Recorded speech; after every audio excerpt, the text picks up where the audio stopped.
Scream Queens.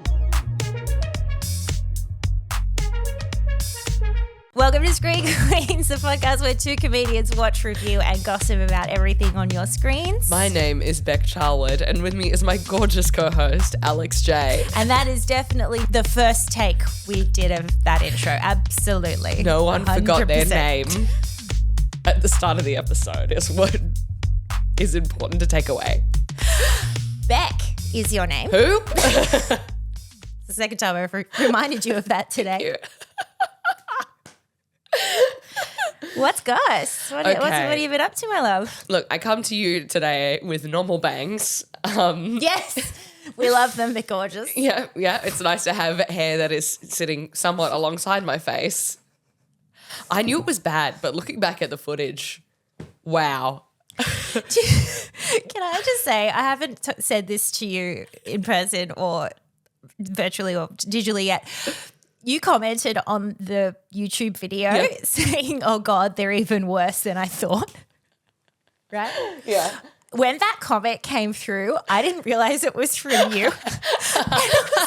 What fucking asshole has come from the audio episode across to YouTube just to check look them at out the and then bangs. comment and they're like, okay, it's back. That's fine. Yeah. The meanest person of all, my inner Myself. critic.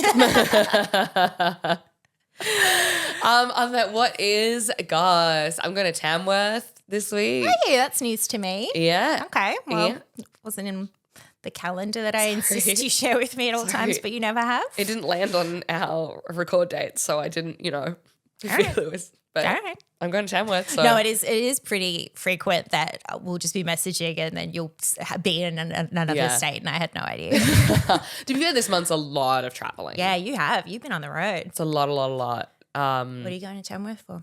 For a gig, a show. For Are You Pulling My Leg? Oh, nice. Very long showcase title, but pretty good to remember, That's true. So that's happening Friday. If anyone listens in Tamworth, come see me, come hang out.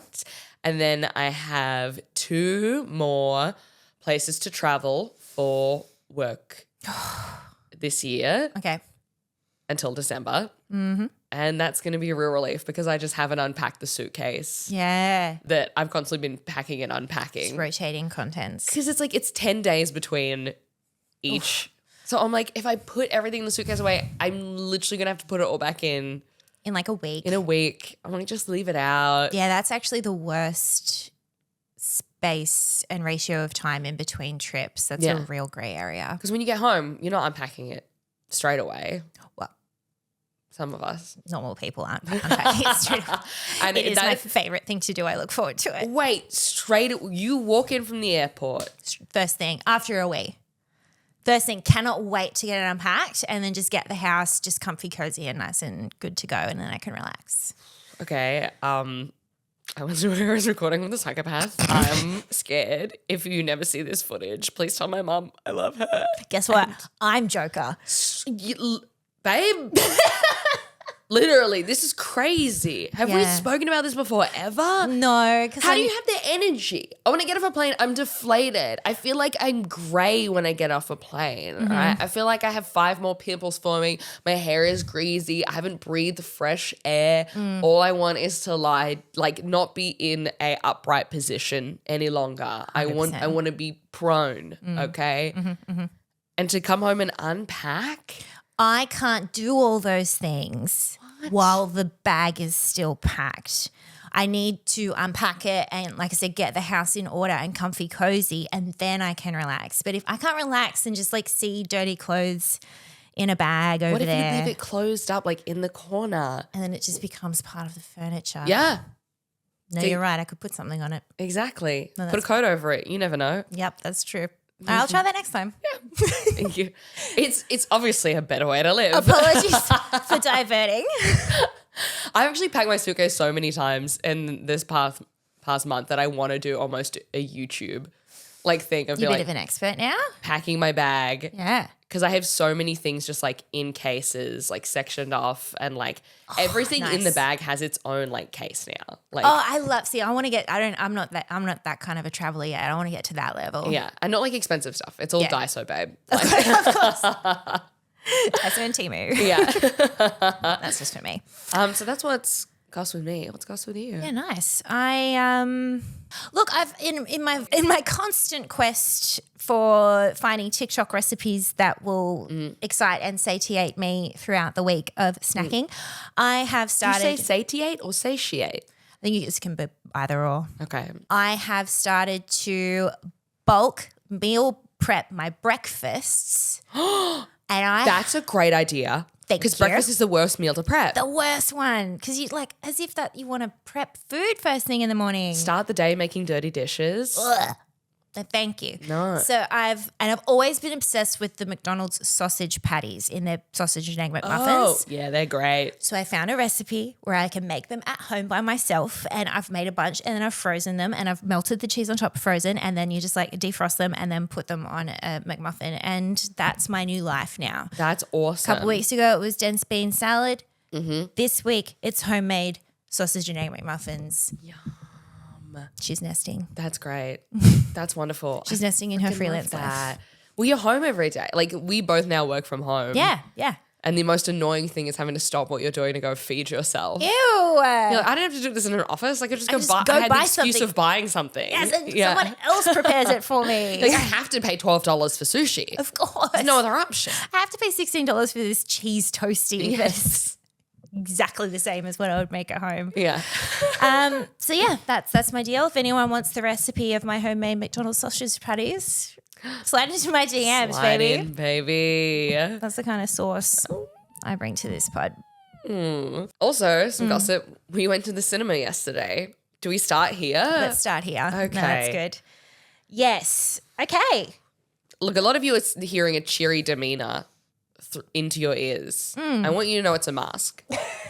Okay? Not unlike, it's more of a face paint. To cover up how we're really emotionally doing after seeing Joker 2, Folie Deux. Or is it just Joker Folie Deux? I think it's just Joker Folie. Folie Deux. French people crying. I'm so sorry. Tears running down their faces. I forgot they were real words. Or suck a burp. So okay, we've got a bit of a double main course for you guys today. So we're going to talk about Joker à deux, Folie à deux, and Do you know what Folie à deux means? I assume it means number 2. No. What does it mean? It means madness of two. Oh, I like that. Yes, it was coined after there was these two French twins a long time ago who went insane, and it was like the doctor termed like their disorder as folie à deux, madness of two.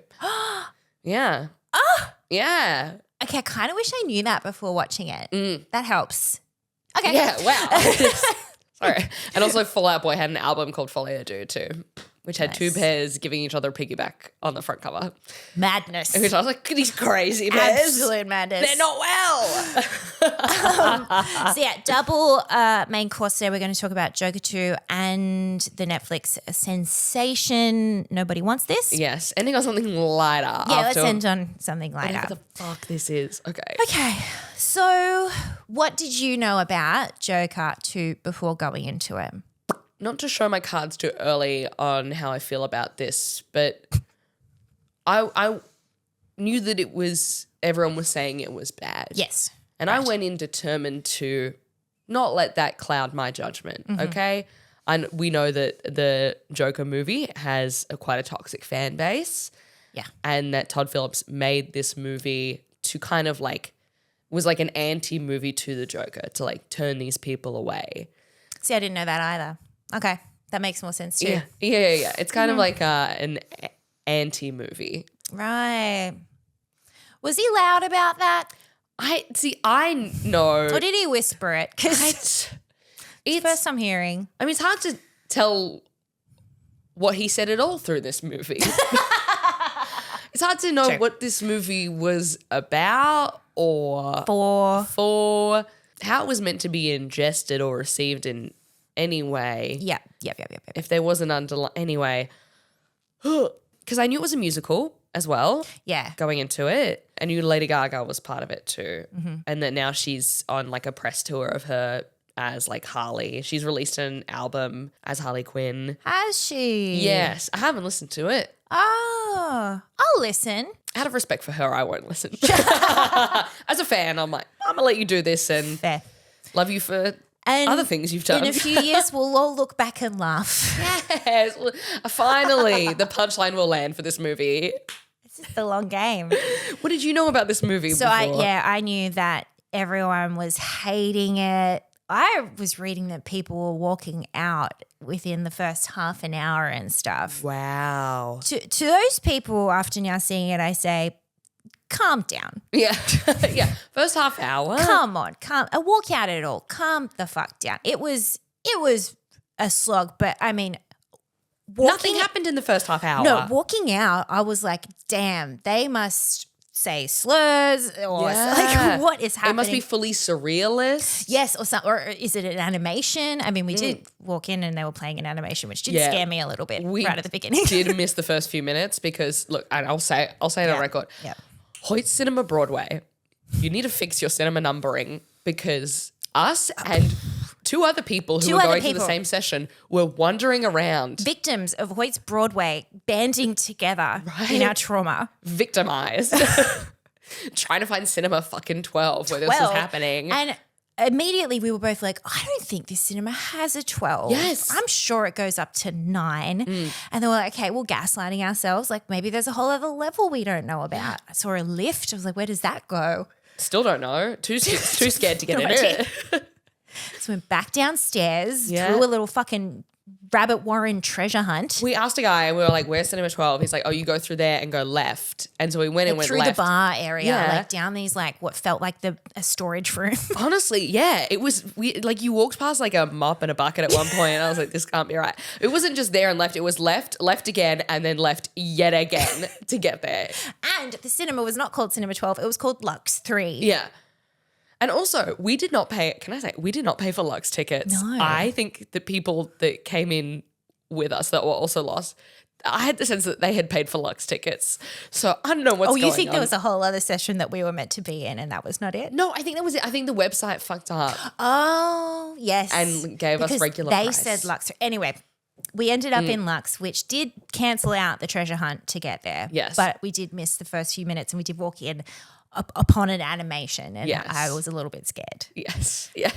But that's what I thought the walkouts were like because it was just so ridiculous or something. So calm down if you walked out, but it still grow up. was no good. But that's what I knew about it. And I knew that you had an optimistic outlook on this film. I said I'm excited for this afternoon and you said, I'm intrigued.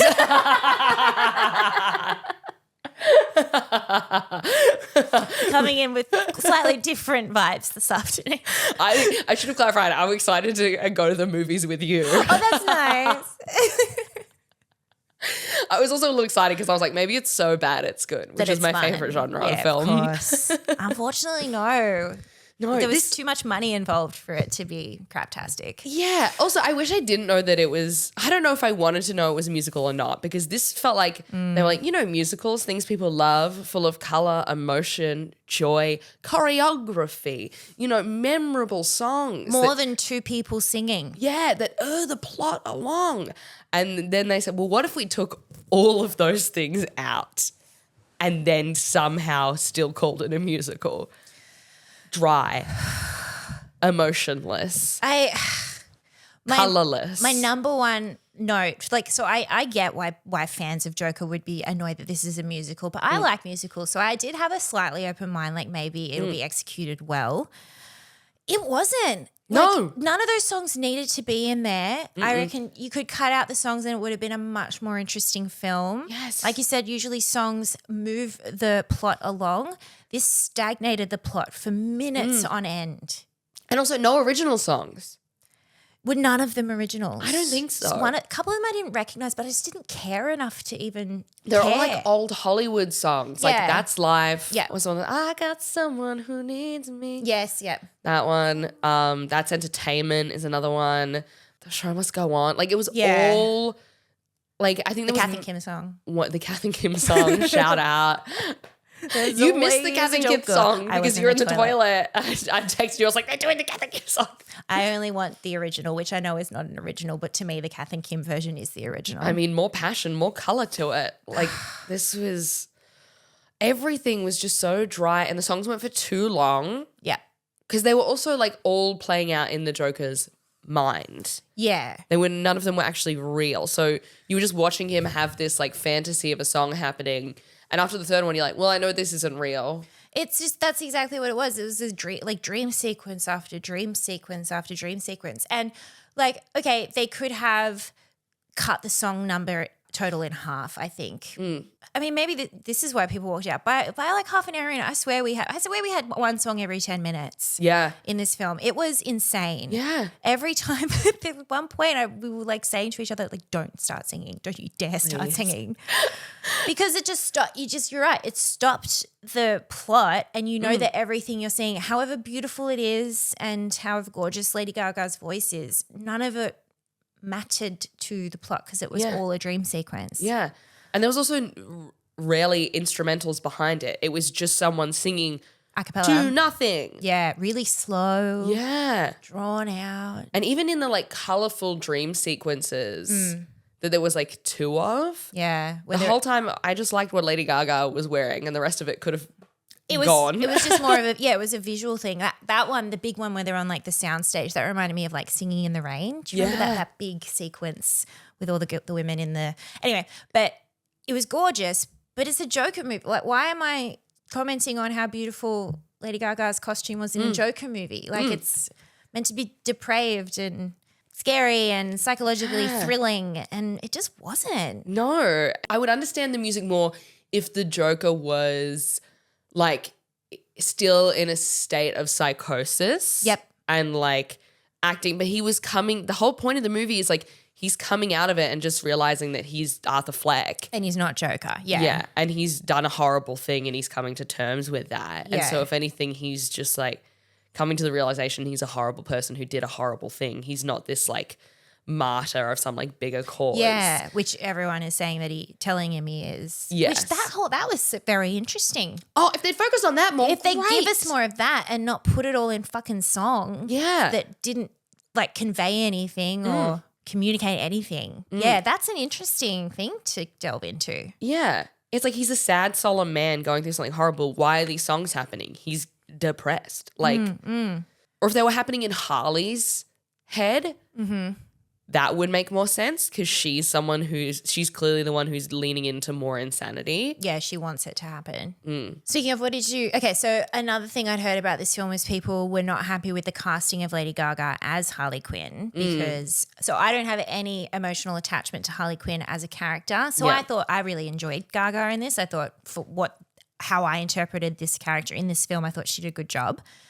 As someone who knows more about that world than I, how was your impression of Gaga as Quinn? I love Lady Gaga. I want to say she's one of the most talented artists of our time. She's absolutely It's always iconic. good when an answer starts with the clarifier. I thought she was wonderful in A Star Is Born. Oh, fantastic. Yeah. Beautiful. But she's playing a artist in that. I think, and she did a good job in this. My problem was that, unfortunately, the girl has got too much filler. Okay? Yeah. It felt weird alongside Joaquin Phoenix, who's this like he gaunt, looks like wrinkled. Yeah, he looks unwell in this film. Yeah, emaciated, and it's like every time he like moves his face, it crinkles and it bends. Right. And she was like, we're gonna build a mountain. We're gonna get out of here and we're gonna build a mountain. You're right. I couldn't tell if she was angry or upset or like, and she had to convey a lot of emotion through her face. Like, and she couldn't. When she would like walked out of the courtroom and stuff, I couldn't tell why. Yes. Because she just was staring blankly at me. Yes. Her lips had like, and look, I don't like to comment on people's appearances, but it did ruin the performance because she didn't have a single wrinkle on her lip. Yeah. And then I was going insane being like, maybe, and I did the woman thing of being like, I'm being too judgmental, I'm being a bitch. Maybe she's always had big lips. And then I went back and I furiously Googled old photos of her Receipts. to see that she actually has had a lot of work done. Alexia, let me show you right now. Okay, so that's her old profile. Now. The filler lip. It's starting to migrate, girl. It's when it's like, you can always tell when it's like, It's the top lip. above the lip is It's migrating. yeah, it's migrated. Yeah. So, Yeah. yeah. Which, yeah, no shade to people who have done injectables and stuff, myself included. It's just that when it comes to a performance that relies so, like the close-ups in this film. And everyone else was grizzled in it. Yeah. Every other character Yep. had like edges to their face. And then she was just, So Harley Quinn has been previously played by Margot Robbie. quite also a weirdly like sexualized character.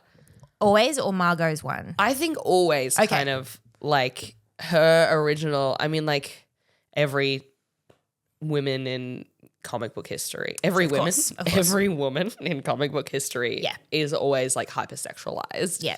And I think this one there was truly nothing sexualized about her. And I do think that people are upset by that. And they don't want to admit it. Yeah, yeah. What about, Joaquin? Okay, can I say? He's so handsome. He Every can time look the most disgusting a person's ever looked. I feel like and- such a misogynist right now. Oh my God. Be like, her face is what she could, but I'll edit these two conversations way apart from each other. no, let the truth be known that I'm a hypocrite, okay? No, I'm the same. But this is the thing is like people can still be beautiful. Hey, no, we railed on Zac Efron True.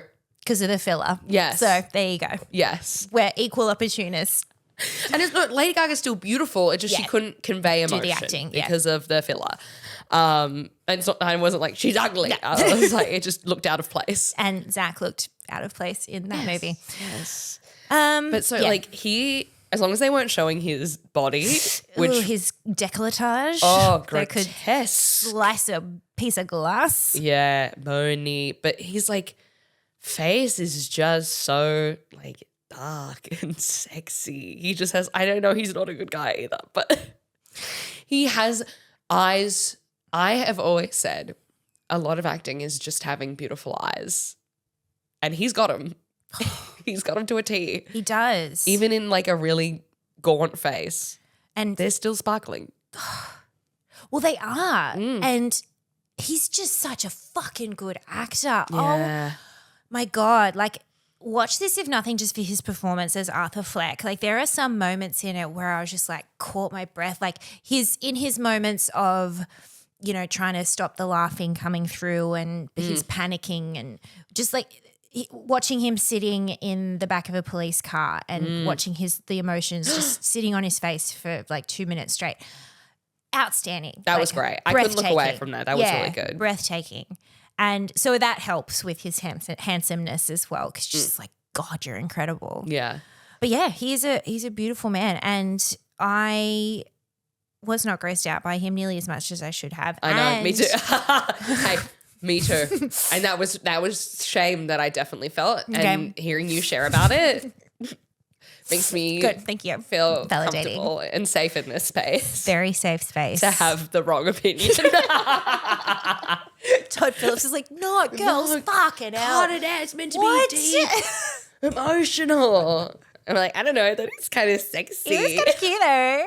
Not Joker. Very much Joaquin Phoenix. Yeah. He did something to us, okay, and walk the line. He sure did. That cannot be undone. A woman can never shake.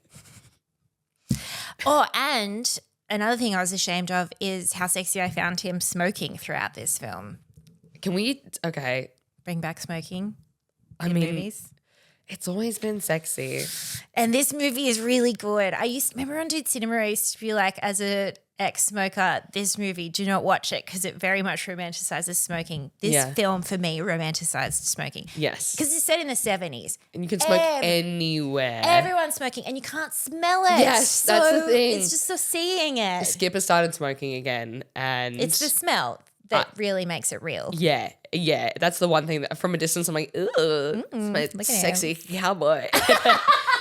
And then he opens the balcony door. I'm like, oh God. I think I just had to keep reminding myself throughout the film that Arthur Fleck stinks. Yeah. He stinks so fucking bad. But he makes the smoking look so fucking And when cool. he like tilts his head, they did that one too many times where he like opens his chest and tilts his head back and blows the and smoke then up. exhales. Yeah, you're right. I was like, that was cool the first 3 times. And then the 7th, I was like, okay, we get it. That's his Joker thing. His Joker, when he does it, we get it.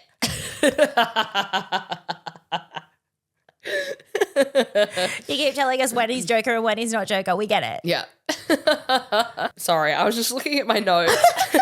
And the first one is, what the fuck is Joe doing here? And I was like, who's Joe? And then I realized I was looking at my F-Boy Island notes. I was like, oh, thank God. He fucking would make his way onto a fucking Joker. He'd love Joker. Yeah. Oh my God, Joe from F-Boy. Oh my God. Huge He's Joker making fan. Ali watch it right now. He so is. And she's like, I love it. It's really funny, babe. But I mean, it's not funny. It's really interesting. And I bet a lot of deep. girls wouldn't get this. None of your other girlfriends like this. That's crazy. I love it. It's my new favorite movie. Sorry, I've just seen my first note taken in the first 10 minutes. I like the singing so far. Oh, how If only naive she you knew. were. That's the thing. It's just like, it's a good movie outside of it. It's got an interesting plot. I really enjoyed the Harvey Dent of it. I enjoyed Young Harvey Dent. Mamma mia. the prison. Making me inclined to young liberals. Woo! As a sexy Republican man. Fuck unions. Absolutely. There's still time to change it. I'll make him vote for Harris. Brendan Gleeson was in it. Sorry, it's the 2024 version. horn dog line. I'll make him vote for Harris. I'll turn him blue. Ooh. I don't even live in America. I have no dog in that race. Brendan Gleeson was in it, which was fun. You picked a bunch of old white men in this. You were very familiar nailing with the them. old white man bingo. Very familiar with the old white man. You're crushing it. You were like, that's the guy from Banshees of Inisherin. Yeah, that's right. And I was like, no. Every time I doubted you too. I did end up looking it up because sure. But I was like, it's a doppelganger because I wasn't sure. He looks really young in this. Like he looks really craggy in Inisherin. Yeah. But in this, he had like smooth skin and Yeah. I mean, I guess that's the difference between, British films and American films. In British, Very they're like, true. make him spooky. very true. They filtered him up on this one for sure. Yeah. It's dark lighting, but it's soft. It's very soft. His character was cool. I liked his character. Out of everyone, I think I liked his character the most. His character was layered. Definitely. Oh, and can we talk about the sex scene? Oh. That was fucked up. Yeah. I don't think I ever want to have sex again after that. It was that didn't need to happen. Sorry. I'm just saying that was also something that didn't need to happen. Yeah, this is just grotesque sex scene. Like you don't see anything. It's just the setting, They're everything in about like a it. moldy jail cell. None of them have showered. No, and it's awkward as fuck because you just know that he's probably a virgin and he's. Oh, Do you reckon? I got it that was like the Oh. first time he's probably put his dick in someone. Yes, he's definitely a virgin. And that's why it was so awkward. Like it was, oh God, I can't. I mean, it helped to make the grottiness Helped of what? the film. The world to be a worse place. Help build the bad world that he lives in. Yeah. And I hate to just be a sheep and go along with everyone, but it was the songs. The for songs me. were bad. That and was they were it. unnecessary. Just the unnecessary of it. Tell you what, another thing I liked. Yes, please. I like the connection between this Joker and the Dark Knight Joker. At the start of the movie, they're in the prison hall and there's some guy that they just do a quick snap to who like looks really smug when they say that they're going to give the Joker the death penalty. Just snaps to him. he kind of looked like Chad Michael Murray. I was like, that's interesting. Why are we looking at that guy? And then he doesn't come back the whole 2 hours of the movie that follow. I was like, that's so weird that they would just put that shot in there. The end, spoilers, massive spoilers happening right now. Okay, skip. And this was not expected, so definitely skip. He comes up to the Joker as the Joker's after the prison sentence and everything. That's him. And tells him a joke in the style that Heath Ledger's Joker does. Was that in the style of a Heath Ledger? Oh. Yeah. It's like the setup and then the punch is that he kills someone. Like, I forgot that part. Yeah. That's cool. Oh. Because the joke is. And then, sorry, I'm just putting all this together in my head of what happens next. Okay. Yeah. So it's like there's a psychopath in the bar, a clown walks in, and the psychopath's like, oh my God, I loved you forever. Can I get you a drink? And then the clown says, whatever you're buying. He said, good, I'll give you what you deserve. And then he stabs Arthur Fleck 20 times. 20 times. And then in the very corner, I was so proud of myself. You picked this too. This is incredible stuff. In the very corner of the screen, it's like blurred in the background. You can see Chad Michael Murray just like take the knife and do the like Joker scars on the side of his face and like sit back and like he starts laughing the same as Heath Ledger's Joker does too. Just like the very start of it, you get like a little taste of it. And it's so in the corner of the scene. You're right. He's completely blurred. We're focused on, you, like blink and you'll miss it. And I almost did. Yeah, because Arthur Fleck's dying. Yeah, you're focused on Arthur Fleck dying.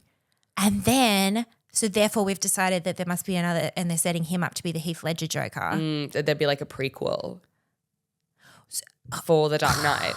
See, this is fun. I do like this stuff. This is fun. Also casting like the young Harvey Dent too. I'm like this, and they're gonna do like a little bridge. Yeah. I think. In the Dark Knight universe, was there a previous Joker? Was he Arthur Fleck? No. Okay. No. So currently those two films are unrelated. Completely different universes, yeah. It's just so interesting how you could think people just make stuff up. Everyone's so creative. All right, let's rate Joker. What's it called? Joker à deux. Folie à deux. Folie à deux.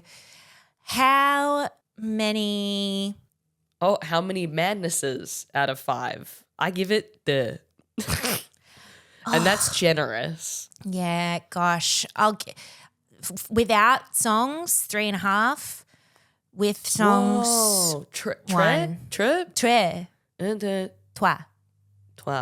give it toi. Folie à toi. 2, 3, 4, 5, 6, 7, 8, 9, 10. 5.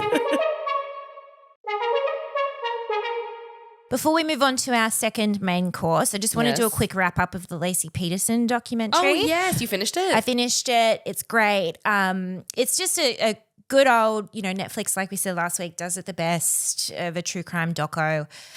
I won't spoil what happens in the end, but I was right. It was the husband? It was the husband all along, if picked? you can believe it. But it's interesting because he, to this day, still maintains his innocence, even though, like, everything points to him. He definitely did it, but they just never had the actual, in quote, smoking gun of a physical evidence of DNA on a murder weapon or something. So it's all circumstantial evidence, which, as we know, being true crime girlies is very hard in a court of law if you're arguing a case purely on circumstantial evidence. But he did get convicted. And interestingly, I wonder, and please write in, let us know if you agree, I wonder if Ben Affleck's character in Gone Girl was kind of based on this guy. Ooh. Just very similar. Like Another Todd Phillips film.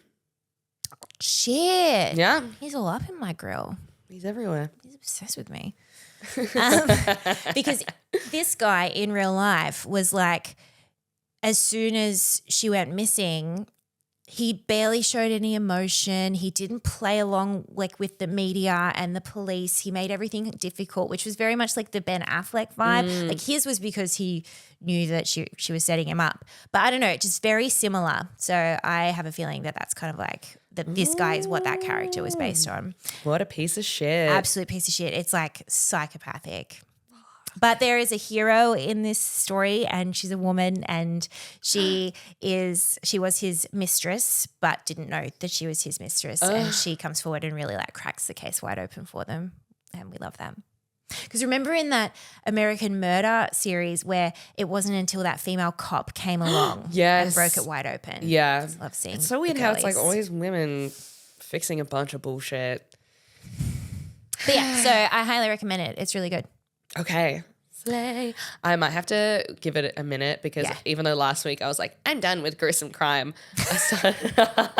Guess what? Well, I started listening. I ran out of Conman podcasts, which has been my jam for ages. Right. And I like re-listened to like 3 of my favorite ones. Okay. And I was like, oh, I've never listened to The Root of Evil. I was like, oh, I know it's about the Black Dahlia murders. Murder. And I was not aware that that's like probably one of the worst murders that's ever happened. Ever. Is it one murder or serial murder? I don't know anything about it. It branches out into like, that's like the main murder, but then it shows that it's like the guy who did it probably killed a bunch of other people. Okay. And it's so deeply fucked up. Oh, it's gruesome. Don't recommend. Yeah. Mm-hmm. Yeah. But Is the victim a woman?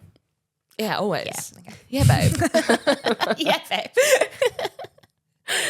Another thing I won't recommend is I tried my best with Agatha All Along. What's that? It's the follow-up from WandaVision. Oh, okay. It's yet another disappointing Marvel TV series. Mm-hmm. And it sucks because the cast is so for the girlies. Really? It's got oh, is this the one with Catherine Hahn? yes. Oh, yeah. Aubrey Plaza, Sashia Zameda, what is Patti LuPone. Ugh, bummer. It's so for the girlies and it just is poorly made. It's quite, the effort has gone into connecting all of the strings from other stuff, not the actual plot and characters. And production and Yes. Marvel, they've jumped the shark. Yeah. Which is a term that I don't fully understand. I know it originated in Happy Days, but I know it means something bad. So therefore, Marvel, I've decided you've jumped the shark. You've jumped the shark. What do you think jump the shark means? The way I didn't know it was it, from Happy Days. Yeah, it's an episode where Fonzie literally like does a jet ski jump and then jumps over a shark. And to me, the phrase means when a TV show has gone too far. Yes. Right? Was he meant to hit the shark? No, just like the fact that he did a stunt like that at all in Happy Days is crazy. Like it doesn't fit the world. Yeah, like they've gone too far. They've lent in too far to themselves. Okay. That's how I interpret that phrase. How do you interpret it? Well, that's a great context. And that makes a lot more sense than what I had in my head, which is if you were in the water and you're trying to kill a shark, you don't want to jump over it. You want right in. Which one do you think you want to kill the shark, but if you jump over it, you've missed the goal. Just think about it. Now into brighter pastures. Now into a main course that we've been looking forward to. This is the takeaway you get on the way home from dinner at a really expensive restaurant, but that just sells really small portions. Yes. So you're like, got to get myself a little cheeseburger, a little fries on the way home. Okay. So nobody wants this. Yes. Is what we're talking about on Netflix. Came out a little while ago and I'm glad that we watched it early on because I'll just say I love the fuck out of this. Wow. Where did this come from? Yeah. Where has this been all of my 2024? Like this was wonderful. I loved it. And there's like stuff online about people not loving it. And I'm glad that I watched it before all of that so it didn't taint Agreed. my vision of it. Agreed. Yeah, we went in nice. All I knew about it was just that Adam Brody was in it. Well, that signed me the fuck up. I need to know nothing more than that. Because you grew up in the era where Adam Brody was the guy. Oh, yeah. He was every girl's dream girl. My sister literally had a pillowcase that my mum got her for Christmas one year and it had stitched in it Mrs. Adam Brody in a love heart.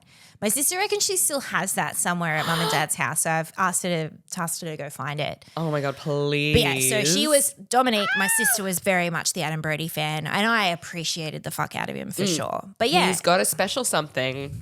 It's we've seen it time and time again. The nerdy, funny, cute guy wins hearts all around the world. Yeah. Forever. And he's also, like, particularly in the OC, before we knew that, like, being obsessed and a creep with a girl often leads to bad things. At the time, we were like, that's romantic. He's so romantic. He's obsessed with her. Yeah. He won't leave her alone. He loves her. That's love. He owns her. What? Whoa. But like, you know, Adam Brody didn't write that character. Yeah. But he played the shit out of Played it. the heck out of it. So yeah, that's all I knew. And I agree with you. I'm glad we watched this before. What do people No, I don't want to know actually. Well, we'll get into it. Okay. So essentially it's a rom-com. rom-com. Yeah, it's a rom-com series. Stellar cast. It's centered around this woman played by Kristen Bell who has a podcast. Yes, with her best friend. Her sister. / sister. And can I just say up top, I'm so happy to finally see a show correctly representing podcasting. Yes. And just like that, take fucking note. Take notes. I didn't know it could be done. Yeah. I didn't know it could be done. It's like I think the producer probably listened to a few podcasts or watched a couple of videos online and stuff. Maybe spoke to one or two of them. Yeah, maybe has even been on a podcast or as a podcaster herself. Potentially. Just all you have to do is open TikTok for 5 minutes and you know what a podcast looks like these days. Like, Jesus. So, and just like that, fuck off. But this, and I assume they're kind of making it as like they're very famous along a Call Her Daddy style level yeah. of The fame. Two girls just talking about it podcast, which is wildly popular. Two girls chatting sex. Yes. Yeah. And so immediately I was in. I'm sold. I'm like, I believe this world. I loved how like warm this was. And at a time where the world is divided and it's stressful. Like media is really stressful at the moment. This was so light and so easy and so unserious. And I was just like, I'm just having fun in this world. A lot of things don't make sense. I don't care. I don't care. I don't care that these people appear to have nothing to do all day but hang out with each other. I don't care that Kristen Bell's character grew up in Los Angeles and seems to know nothing about the Jewish culture whatsoever. Yeah. That's fine. She's a woman in her 30s who seems to have never met a Jew before. But you know what? I realized because they needed to use her to teach us. So Yes. yeah, what's Judaism. going on? And also everyone is just always on their way to somewhere when someone's in a crisis and can divert to pick the other person up. At all times. At all times. They're in Los Angeles. They seem to be within 5 minutes of each other at all times. Yes. Yeah. That was crazy. But again, I don't care. I don't care. I don't fucking care. Yeah.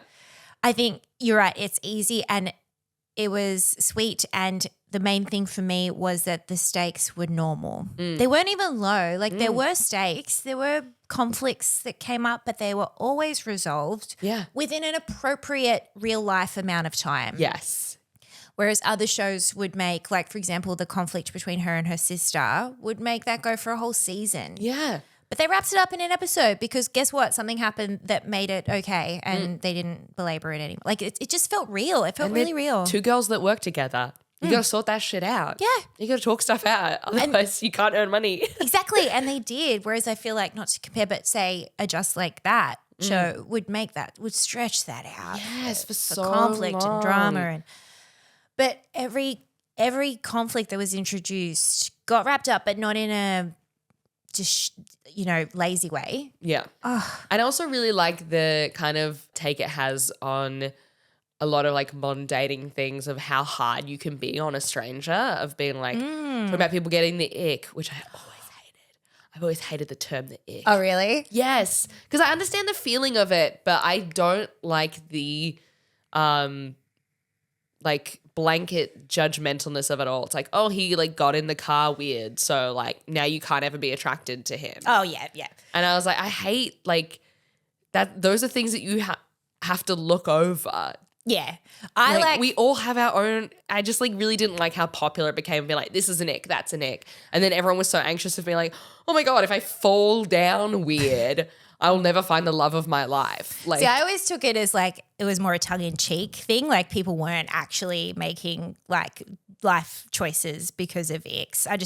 I always saw it as just more of like a funny thing. So I really enjoyed the ick conversation I or think episode. it's two girls in a relationship. You're like, isn't that funny? This little dating thing people are doing. But I liked that they did represent it because like, so about the ick, I really enjoyed the ick episode because I found it so funny. The things that she was getting icked at about him, I was like, oh yeah, I'd get icked about that too. I was like, why are you wearing shorts today? Like, I found that super relatable. And like how she's like, his fingers just holding flowers like that. Like, it's so unnecessary. Yeah, It's so unreasonable. And also when you're getting to know someone, it's like those are things that you eventually become endeared to them. Of course. Like always when you first start dating someone, you're like, okay, not used to that. Yeah. But then if you really like them, you'll be like, I used to think it's kind of cute. Yeah. And you can still just be annoyed at people as well. That's also allowed. But I did like how they reflected what you're talking about, the discourse of icks of like, instead of even considering just working through them, she went straight to, well, we're breaking up. I have to dump him. And I was like, I found that really funny too because I'm like, that's the immature way to look at it. Yeah, as the ick is like a disease that you get. It's terminal. non-negotiable. Yeah. And then he had to come in and be like, you're overreacting. Yeah. You're being psycho. Yeah, you can't just cut someone off for that reason. So I think that's why I liked that episode because they worked through it. Again, they worked through it. I like breaking down all those things of like how it's so easy to put your guard up and cut someone off. And that was I feel like the main theme of the episode communication. Was like, there was constantly like little hills they had to, there was no thing of like, and he's dying. It was or all he's just secretly like, married Yes, yeah. And every time all it took was for someone to break the communication ice and just talk about it, which is something I live by. I just wish people would just talk about. So I say that. I'm diagnosing other people. I can't do it myself. No, you're very good at talking about what's bothering you and issues that you have. You're very good at that. Don't you dare say that for a second. You taught me about that. Thank you. I was just walking around angry at everyone. Be like, well, I guess we'll never be able to fix this. I'm like, but do they know why? Yeah, I'm like, they should know. They should know that they've disrespected me. Again, I say this and like my actual personal friends in my life are probably listening being like, bitch, you don't do that. But I'll tell other people too. Exactly. I can very easily diagnose other people. But yeah, every conflict was just sorted out because they fucking talked about it like adults. Yeah. And I really like the conversation that they had about family being the conversation that I think all couples aren't aware that they have so much is about each other's family and family dynamics and how they come into play within a relationship. The family stuff was, oh my God, love that. I felt very seen. Oh yeah.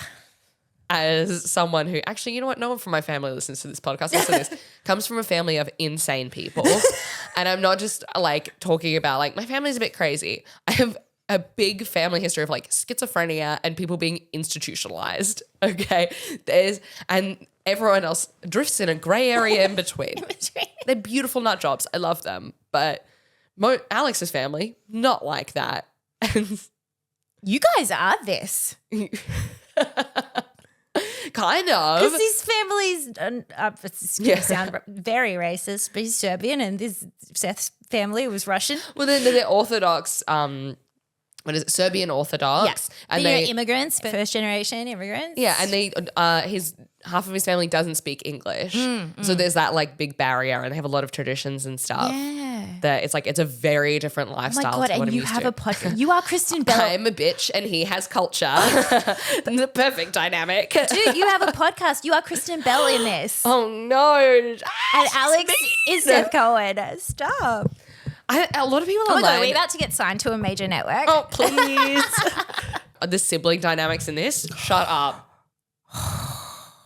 Love the sibling dynamics in this. Okay, let's talk about the cast. Oh, can I also just big shout out to, I didn't realize until watching it that the title Nobody Wants This is the title of the podcast. What? Did you not know? That's like in the first episode, yeah. No, I didn't realize until watching it. Oh, until watching it. Yeah. Okay. I thought it was such a strange title for a Netflix show. I was like, I don't understand. Like, I assumed it meant like nobody wants this relationship that they have or but something. also kind of. As soon as they said it was the title of the podcast, I was like, I love that because nobody wants this is such a podcast name. Yes. Oh, they've even just nailed that. Yeah. Like that is such a podcast name. What was the podcast called and just like that? Did they even say? Oh, podcast studio radio show. Radio podcast studio. I love the brother. Okay, so yes. Yes, you go. The brother is played by Timothy Simons. He plays Jonah Ryan in Veep. And I've not seen him in anything else, but I fucking love him as Jonah Ryan. And any Veep fans, like he plays an absolute pig in Veep. He isn't like disgusting. Oh, he's the worst. So funny. So it was really lovely and cathartic to see him in a nice role finally. Yeah. I like, well done, Timothy Simons, for choosing this role. You have completely like fixed what you did to yourself for Veep. In terms of, dare I say, icking women. Because I loved him in this. He was so silly. And every scene he was in, I looked forward to him being there because I'm like, he's going to do something funny. Like, You're right. his comedy was so dry of just like going in and saying one thing and then walking into the other room and saying the opposite. Like just taking life so unseriously. Yes. And he's like a dad and like a husband. And he has like almost this like Play-Doh man character of like he's just like comes into the room to say a line and then goes into the other and just like morphs into whatever needs to be in that space. So true. It was great. And I loved his dynamic with his wife. Oh, so who real. is played by Jackie Tone. I love Jackie Tone. She is in Glow, the wrestling show, and she was astounding. She was Who is she fantastic. in Glow? I watched Glow. She was she had the headband and her hair was like Oh my God. That's all I can think of. She's Cool. brilliant. I love her. The timbre of her voice too is stunning. Similar to yours. You both have Thank you dulcet so tones. much. Yeah, I've always said it. Wow. And so I like a woman who's like in charge. She runs shit and she is like aggressive, but she's also very loving. Like she cares about her family. She cares so much about her community and she's very defensive of it. And a lot of people in the first few episodes, you're like, this woman's insane. And then by the end, you're like, I love her. I want her to be happy. Yeah, and that's what I love that they did with her because I feel like, and what I thought they were going to be doing is just make her, they could have made her really two-dimensional, like one-dimensional. Yes. Just the angry Jewish wife who won't let Jonah Ray have fun. I don't know if you get it, Sasha. Won't let Sasha have fun and, you know, is just the stickler. But instead what they did was made her so complex and so multi-layered. And it made the aggression funny. Oh, I loved it. I was like, I want her to yell at me Yeah. because I know she doesn't mean it and she's just a really sweet person. Like they gave her those layers that they really usually wouldn't to a like angry female character like that. But they fully made her a whole human. Yeah. She might be my favorite character on the show. I think so too. I really, this is going to sound, I really saw myself in her Yeah, right. Yep. of someone who is like, is a little aggressive at times. Assertive is the word I would use. Thank you. Yes. Let's replace aggressive with assertive. Yes. I've just decided as a feminist, that's a thing that we do. And he's like a passionate and can come across sometimes like she's frustrated at you, but it's like she's trying to achieve something and get somewhere and hold something together and is very passionate about that and is not doing it to be mean. It's because she loves protecting what she has. Exactly. It's really cool. And a lot of people also online are saying they're like, the creator of this said that she didn't think too much about the Jewish women in creating this. And it's like, people like, they didn't make the Jewish women funny. I was like, the Jewish women were incredibly funny in this show. Are you kidding? Yeah. The whole gaggle of her friends at that basketball game. Oh, hilarious. All of the ew. And no. the mum in particular too. So funny. So funny. You know what I think yeah. it is? I think the humor in this is so dry Yeah. that some people in America No, you're right. might be missing it. Dude, you're right. I reckon that's it. It's so dry because I found this hilarious. Yeah. From where to go all the way through. Every character was so funny. especially the Jewish women. Yeah. The mum eating all the prosciutto out of the fucking bin. Oh my God. Come on, that's funny. That mum, I wrote down one of her lines. It's my last note I took. Just the mum randomly throwing in that someone died violently in this home when she entered her home. Yes. Someone died violently in this home. Yes. What, you crazy bitch? I love her. Just saying like horrible things with a smile on her face. Just to like twist the knife. Like, oh my so God. funny. The entire episode where her and Kristen battle in the it out. kitchen and everything, the politics around that, so funny. Oh, I was horny watching that. I was so horny. I've never had a mother-in-law like that, but you can just imagine, right? Yes. And just the way that, and they both came to this like begrudging agreement. Ugh, Yeah. hot. Yeah. Two stubborn women just coming for each other. Ugh. And then just like coming to a copacetic agreement, but because of blackmail. Oh, Yeah. love it. They both have a little secret. Adore it. Yeah, anyone who's like, the mom was like really mean. And it's like, yeah, to be funny. Do you not understand that being mean is very funny? It's the funniest emotion. Oh, Anger, no. hilarious. I'm going to say it. Have we gone too soft? That being mean isn't funny These woke anymore. people don't understand comedy anymore. Oh, no. Oh, sorry. Speaking of horny, 2 steps back. If you had to pick the horniest point in this show, because it wasn't over the top horny, it was like quite romantic. It's very romantic. If you had to pick the pinnacle, what point stands out to you? Okay, off the top of my head, the kiss. Amen. How that kiss was done, artful, tasteful. What women want, what women want. need. That was a female gaze kiss. Him being like authoritative in a way that wasn't aggressive. He was in control. Just taking charge though, wasn't he? Yes. Taking charge. When she was like, I would like to kiss you, he was like, great, I'm the captain of the ship. Let me steer us straight Let me into it. put this bag. When he put that bag down, When he- oh! He's like, put your bag down. Oh, he told her to. Yes. Yes, sir. He took her ice cream out of her hand, put it on the ground. Was like, put your handbag down. Yes, chef. Kiss the fuck out of you. And he did the holding her Holding her face face. thing and the. I just made myself get goosebumps by putting my own hands on my It's an face. intimate area. Do you have a horniest moment? That was one? it. Yeah, That kiss was. I was so annoyed because I was on an aisle seat on the plane when I watched it. Ew. And I know. I wanted to do what I always do because I'm a horny little pervert and rewind that scene and watch it over and over again until the serotonin runs out. And I couldn't because I had an audience in the background.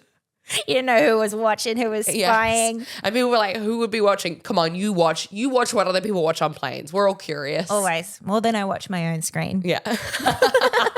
I think I nearly watched all of Shawshank Redemption through the crack of someone's seat on an airplane. All of Brooklyn Nine-Nine. Yeah. Just The back sister was amazing. Oh, yes, sorry, yes. Loved her. She's fantastic, and she was on Succession. Justine Lupe. She was fantastic in Succession. Really cool to see her in another role as well. Just going back to how funny it is, the whole scene of all the wags at that basketball game. Yes. How they do all like talking heads to them and stuff. And I think also the realism of like trying to be friends with women who Yes. are already like quite close knit. Yeah. That was real. Also, Felt that. something that was really real was showing, I love that they showed it why it was so complicated for the sister-in-law to be friends with Kristen Bell because she's best friends with his ex. Yes. And not just, again, they could have just made that really two-dimensional and just like, fuck her, she's just a bitch because she's friends with the ex and we're on Kristen's side. But instead they showed the complexity of why because they then showed her getting in the car with the ex and the ex is like just obviously devastated, like Heartbroken, yeah. what she like, tell me everything. Like that's so real. You're obsessed. Yeah. And then that woman, she's in a really hard place. I don't blame her at all for being cold. Yeah. It's hard. Yeah. And they just really could have breezed over that and just made that really boring. Something I would like to just touch on real quick is there was a conversation around how to pronounce the word Zendaya. And in this show, they did decide it was Zendaya. And Well, I know previously we have had this conversation I mispronounced it as Zendaya. Mm-hmm. But I do feel a little validated now. But you shouldn't because it's a lie. Because it's Zendaya. And I love you. And I don't disrespect you any less. I don't hold you in any less high esteem. But it is. And let the record show Zendaya. And I want you to cut that up. I want you to put that in the reel. And I want you to post it on our social media so we can put this. It's Zendaya. It's not Zendaya. Is it a tomato situation? Hear her say her own name in interviews. She says Zendaya. I think Zendaya would know how to say Zendaya. But I'm Australian and she's American, so I say Zendaya like tomato. Case closed. No. Get in the fucking comments.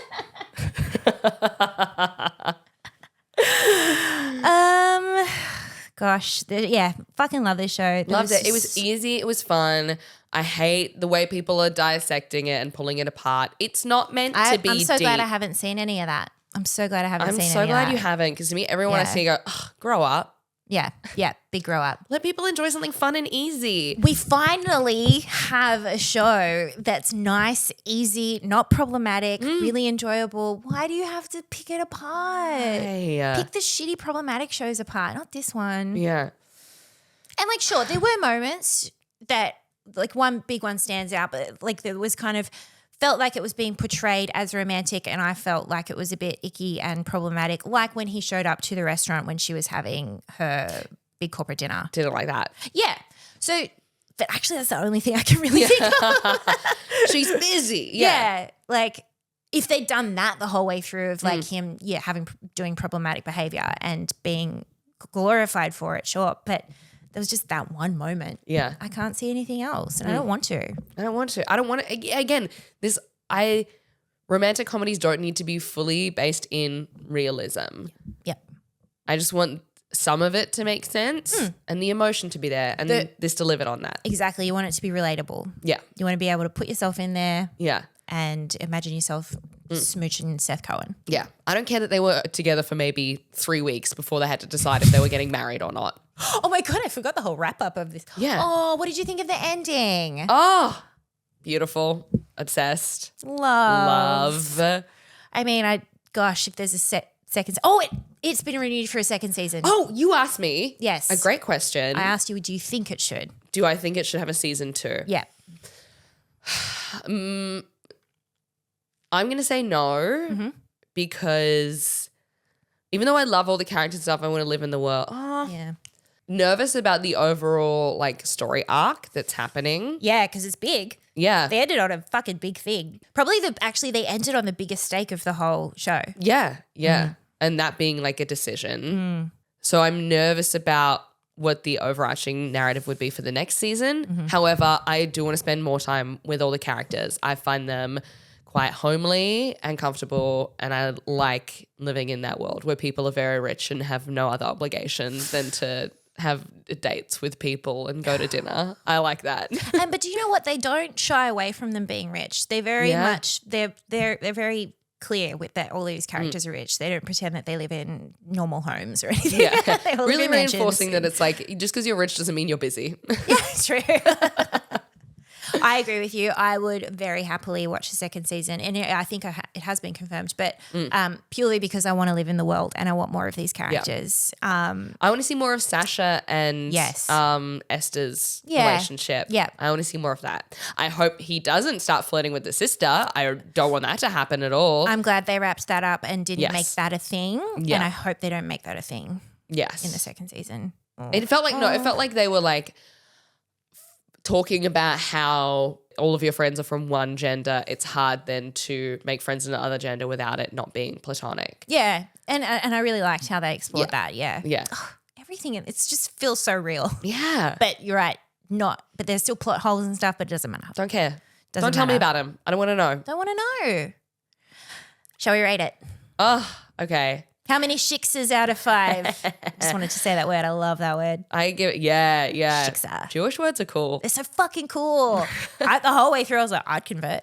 Yeah. I'd do it. Just for you say a word with your whole body. Just to have some kind of culture in my life, I'd convert. Yeah. Hanukkah. Yeah.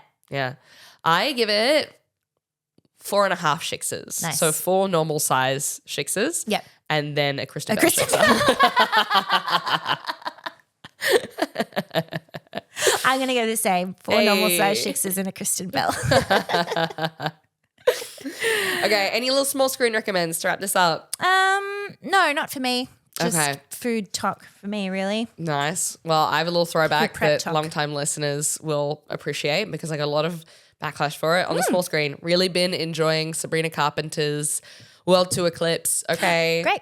I've fallen in love like everyone else. A small lady on my small screen. I like it. I like the new album. I think it's really good. I think she's a talented artist and I think she's also funny. There. That's your press release? Yes. Good. Now leave me be. And I hope that you all will forgive me for the things I said earlier. You're forgiven. Thank you. All right. Well, please join us next week when we watch another spooky movie off that list that we mentioned a couple of weeks ago. Yes, that we will go look at our Yes. notes and find out what it is. Or if you've got any recommends, please. We've only got 2 more weeks of the spooky season. Yes. Oh, one of them is Long Legs, another one is Trap. Oh, yeah. Maybe one of those. I want to lean towards Trap. Okay. Because, I mean, on the Sabrina Carpenter train, it involves a very popular female pop singer, fictional in this world. Oh, yes. And Long Legs seems actually scary. Yeah, it does actually. I've heard it. And Josh Hartnett's in Trap, which is a fun throwback. Great. All right, let's do Trap. Let's do Trap. Well, we love you. We love you. Again, we don't have Apple Podcast subscriptions anymore. So if you want to listen to our extra episodes and get early ad-free access to these main feed episodes, head over to patreon.com/screenqueenspod. And there is a way that you can get the feed of the extra episodes into your device. Love it. Science. She's a science girl. We love you. Love you. Bye.